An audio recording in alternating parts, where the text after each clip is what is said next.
Paltrocast. Darren, how's it going? Brian, I've so much to ask you, but we're going to make the time work. Besides all that small talk, how's your day going? Aside from being asked the same questions over and over and over again. The day's going great. I actually enjoy this. I love talking about projects that I got to do and meet people like yourself, and this is fun. So day's going great. How's your day going? Nonstop but good. But I'm talking to you here. And Boneyard is the new film. I have another film to ask you about in a second. But Boneyard, you play Detective Ortega. A lot of people first kind of found out about you in a big way through Cougar Town. So we saw you do comedy in that. We've seen you do drama. Was action always the place you wanted to be, though?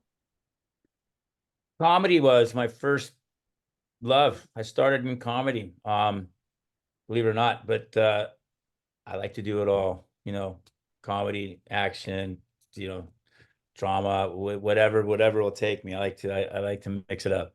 But yeah, so So you like to work. That's what I'm hearing. And detective. I love making movies, man. I love being on the set. I love creating with my fellow actors and directors and collaborators. I love making films and shows. Is there any of Detective Ortega in you, the human being?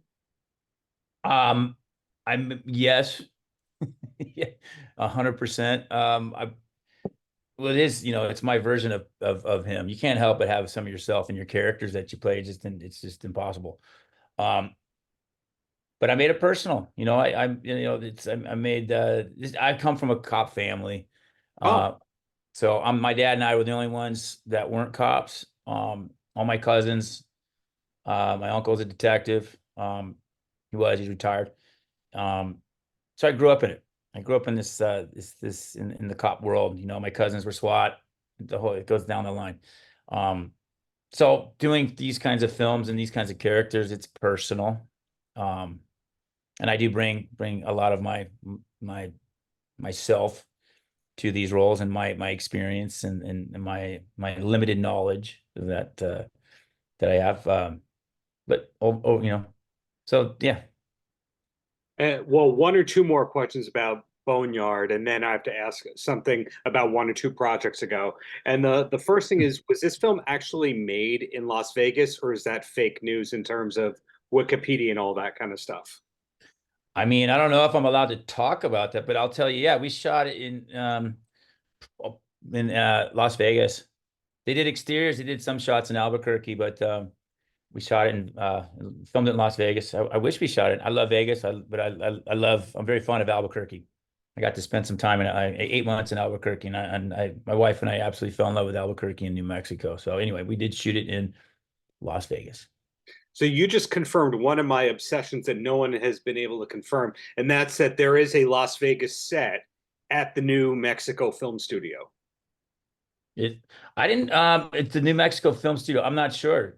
We filmed in Las Vegas, but it's supposed to take place in Albuquerque. I mean, I don't know. So I'm sure there's a Vegas set in this, in one of the stages in Albuquerque. I'm not sure. Oh, well, I guess I'll have to go to another talented person to confirm that. But when I said that there was a project or two I wanted to ask about, do you have these in your closet still?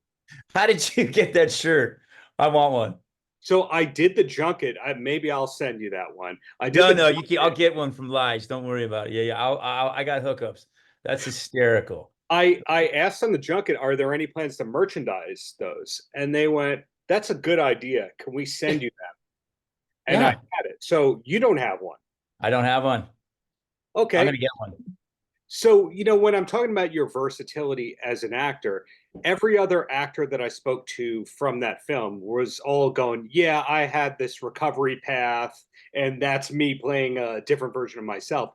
Was that you as well? Did you clean your act up? To be honest with you, yeah, I mean, no, I met the director and the writer.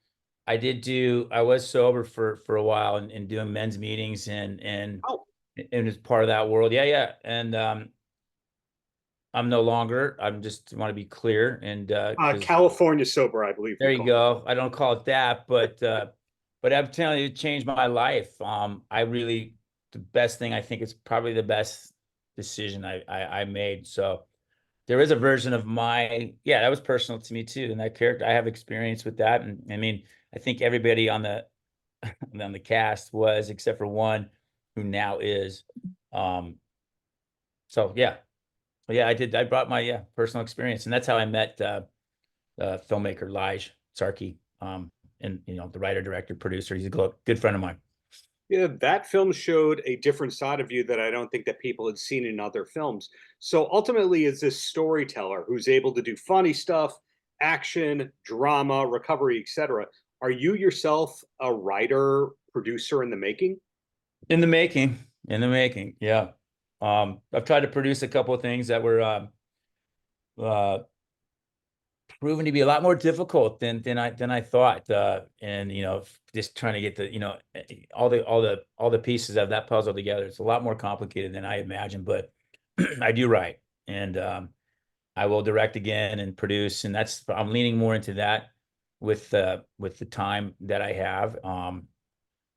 But I find I enjoy it. So yes, I am leaning more into that direction for sure.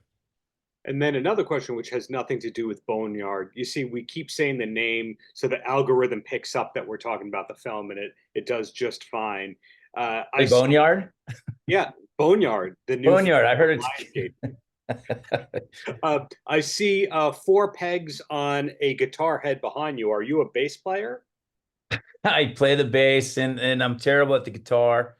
My wife has she plays the piano, and that's hers. But I'm not good. I'm not good, but I do try to. But I do enjoy playing. Well, It's the more follow-up to therapy. that is there a Brian Van Holt version of Dog Star? Oh my God. I wish there might be. My next, I forgot to tell you, I forgot to mention in the last interview, but yeah, then I'm doing forgot. I'm gonna play a washed up rock star in this next film. We're trying to get a start date. That will probably be my next movie. But I guess yeah, a washed up 90s rocker. Who would be your go-to inspiration for that? And I'm not calling them wash up, but do you go like the more the Candlebox route? Where do you first look when you go 90s, rock? Oh, I go like Alice in Chains, and they go more the Seattle grunge kind of thing, and I'm up, but 90s, I would go in that direction probably. I was a big, it's weird. My music taste was crazy. I'm a huge Prince fan, and then I'm also a huge Leonard Skinner fan, and I'm all over the place. But but I love the Seattle music scene in the 90s. That was special for Wow. now. Yeah. Well, I don't mean to ruin Alice in Chains for you, but the music was super, super dark. Yet the second they were on stage, they couldn't keep a straight face. Everything was practical jokes. Like, have you ever looked up what their set lists look like, the physical set lists? No, but I never saw him live in concert either. So I'm bummed I missed out on that. Oh, still touring with William Duvall on lead vocals. I recommend it. Oh, when Lane's passed away, I didn't thought they were done. Oh, you recommend it? All right, I'll go. Promise they're as good as ever. And No way. I appreciate that. I will. so, last question before I let you go. Boneyard is a new film. There's that music related film in the works. Do we know what's next for you, or is it Boneyard forever and ever? It's it's not Boneyard forever and ever. We don't know exactly what's next. I'm hoping it's this film that I'll get to play this this not washed up, but this leathered weathered rock star. So we're not sure. I have to write something. Gotta figure it Yep. out. There you go. Well, Yeah. keeping them guessing. Uh, Looking forward to whatever's coming next from you, and I hope that you get a Sweet Creams jersey in the I near future. love you made my day. I love the fact that you have a Sweet Creams jersey. I'm getting one. I love that.